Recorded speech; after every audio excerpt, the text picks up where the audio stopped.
நடிகரும் தாவேகா தலைவருமான விஜய் பிரச்சாரத்திற்கு பயன்படுத்தும் வாகனத்தை சிபிஐ அதிகாரிகள் ஆய்வு மேற்கொண்டு வருகின்றனர். வாகனத்தை ஓட்டுநரை கொண்டு இயக்கி சோதனை ஓட்டம் நடைபெற்றது.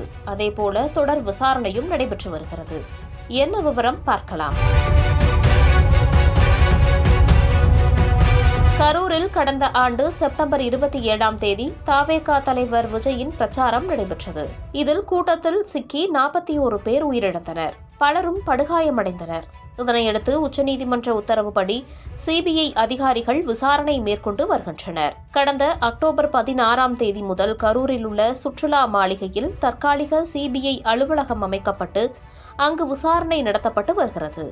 இந்நிலையில் கடந்த 3 மாதங்களுக்கு மேலாக வேலுச்சாமிபுரம் பகுதி மக்கள், தனியார் ஆம்புலன்ஸ் ஓட்டுநர்கள், உடற்கூறு ஆய்வு செய்த மருத்துவர்கள், உயிரிழந்தவர்களின் குடும்பத்தினர், காவல்துறையினர், தாவேகா நிர்வாகிகள் என பல்வேறு தரப்பினரிடம் தொடர் விசாரணையை சிபிஐ அதிகாரிகள் நடத்தி வருகின்றனர்.